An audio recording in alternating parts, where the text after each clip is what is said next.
Hey, Mark Messicola here. Welcome to Powerless to Powerful and today's video from the Elevate Your Recovery video series. The title of today's video is Success Strategies and the Lies You Hear at 12-Step Meetings. A little controversial in what you're going to hear, but well worth the time and the effort, so enjoy today's video. Welcome to Powerless to Powerful. This is a man's definitive guide to a passionate, purposeful life on the positive side of addiction. Today's video is part of the Elevate Your Recovery video series. The video, Success Strategies and the Lies You Hear at 12-Step Meetings. Let me begin this video with a pretty bold statement. You're being lied to at 12-Step Meetings. Okay, before you start throwing rocks at me, I'll explain. You're being lied to by people who don't even realize they're lying to you. There are catchphrases and sayings we hear all the time that are misinterpreted in the way they are repeated and most definitely in the way people hear them. Let me give you an example of a few, and this is just a small sample. And bear with me, there is a purpose to this. The first lie, all you have to do is just don't use and go to meetings. Next in line is, you are not that unique. Next, if I only got what I deserved. Followed up by, the problem is always me. My first thought is always wrong. And the biggest lie of all, I am powerless. Would you say that when you heard those statements and understood them the way most people say them, would you say that they are empowering or disempowering? My goal here is not to tell you how to think, but to maybe give you a new frame of reference, a new way to look at something and reframe it from something that causes a negative emotion to something that creates a positive emotion. The lie, all you have to do is just don't use and go to meetings. The truth, there's a lot more to living a successful recovery and a successful life. We hear all the time that the disease of addiction is progressive. Well, the solutions of recovery are progressive as well. There's a lot more to it for an alcoholic and addict like me than just not using and going to meetings. Please don't set yourself up for failure by thinking that all you need to do is show up for an hour a couple times a week and it'll all be good. Going from powerless to powerful requires more than that. And I'll touch on that again shortly. The lie, you are not that unique. The truth is, you are unique. There has never been and will never be someone created just like you. Now, some of your problems as they relate to your addiction are not unique, but you are. Your recovery must also be unique. You have to design a system that works for you. Some of the things I do may not work for you, and vice versa. You, just like me, have to take ownership of your recovery and what it takes to be successful at it, and how to use the success principles to create your best life. The lie, if I only got what I deserved. The truth is, you do get what you deserve. Sometimes it may just take a little longer. There is a master plan for your life that no one can live but you. There are experiences you have and lessons you have had and are going to learn. How do you use those lessons to serve others? I think the language is being of maximum service to another human being. You see, bad choices always equal bad results, and good choices equal good results. The lie, the problem is always me. The truth is, the problem's not always you. You can't control people, places, and things that happen, and the thought that you are always the problem is crazy. This statement assumes that everyone else is normal and has it all together. Let me let you in on a little secret. They aren't and they don't. Everyone has problems. Our alcohol and drug addiction is not the only form of addiction. People are addicted to work, bad relationships, plus so many more things, we couldn't list them all. Recovery is not about your imperfectness fitting into a perfect world. It's not us and them. The lie, my first thought is always wrong. The truth, now just stop for a second and think about that. Does believing that move you forward or backwards? Success in recovery and success in life are about determining what is working and what is not, and choosing to do more of what is and less of what is not. Instead of assuming this lie, ask yourself, does this thought move me toward my goal? And remember, it's not the thought that matters.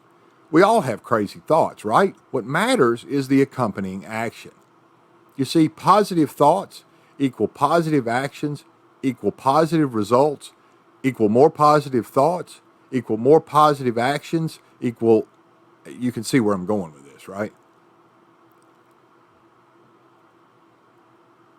Our stop and start success strategies, and you can see stop, the letters mean strategies to overcome pain, and start, strategies to accelerate right thinking. Our stop and start success strategies focus on stopping anything that causes a downward spiraling negative emotion and then using that to create a positive emotion. You see, stop and start success strategies that work in phase 1 may not work in phases 2 and 3. In my experience, some of the strategies I used in phase 1 early in recovery have little, if any, effect in phase 3. What got me to here may not get me to there. As our life evolves, our recovery must as well. But there are strategies that are universal and principle-based. They work in all 3 phases of recovery, and if applied, can have a positive impact in other areas of life. You ever sit still and become aware of the language that you use to yourself? If you do, how would you describe it? Is it empowering or disempowering? Is it filled with positive affirmation or is it filled with criticism and judgment? One of the best strategies to control emotions in any phase of recovery is to be kind in the language that we use to ourselves. I get what I deserve because today I make good choices for myself. Can you see how the change of language could actually impact your choice? I can't do this to I will learn how. It's a pretty simple process. It takes very little effort, but it pays huge dividends. Having a mastermind group or at least a list of phone numbers and using them is definitely a success strategy.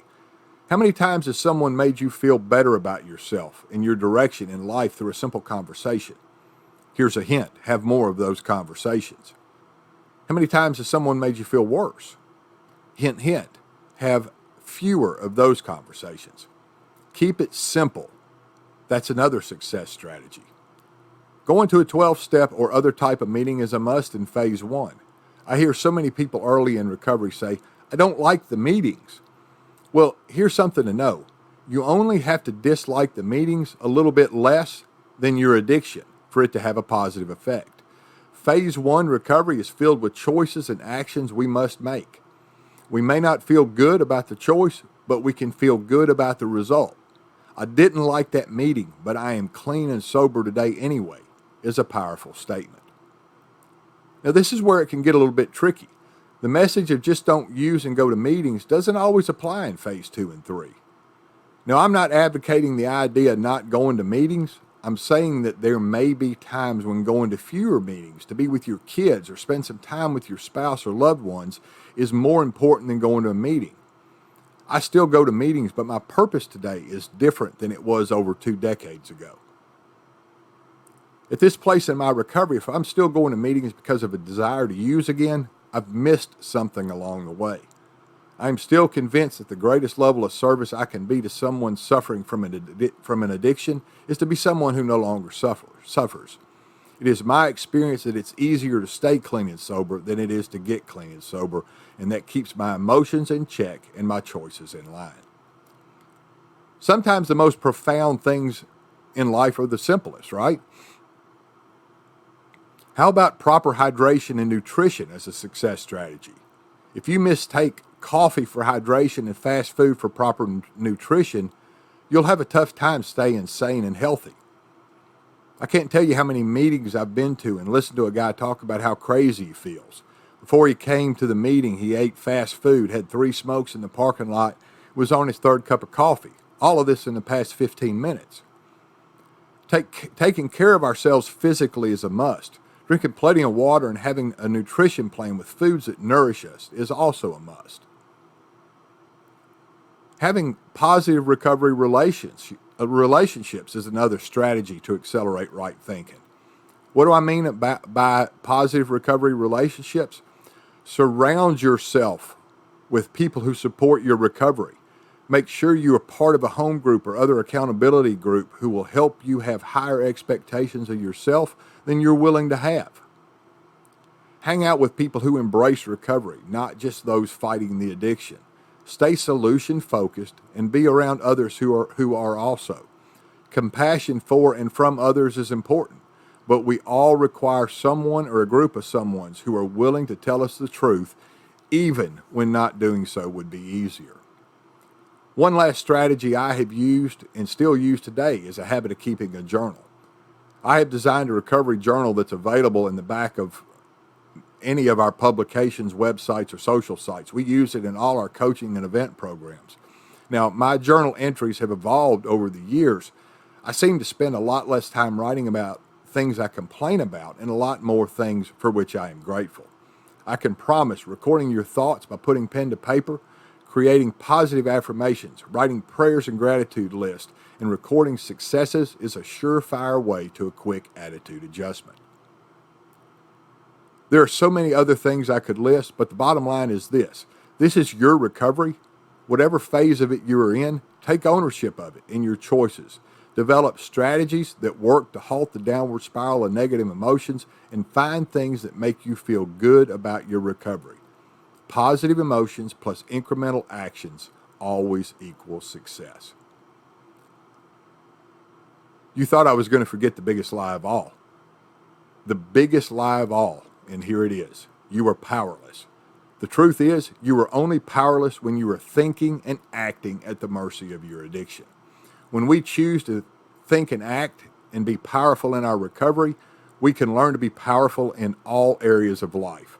Relationships, parenting, finances, mental clarity, physical wellness, spiritual connection. They all matter. Have a powerful spiritual connection. Be powerful for those you care about. Be a powerful spouse, a powerful parent. Be powerful in your community. Be a powerful you. Begin everything with a purpose, a reason, a why for doing something. When you begin with a purpose, you will become aware of new possibilities. And more importantly, your unlimited potential to make those possibilities a reality. Success always begins with personal growth and comes full circle to spiritual connection and purpose. Discover your purpose in recovery and your purpose for your life because of your recovery. That's the end of the video today. We'll see you on the next video. Have a great day.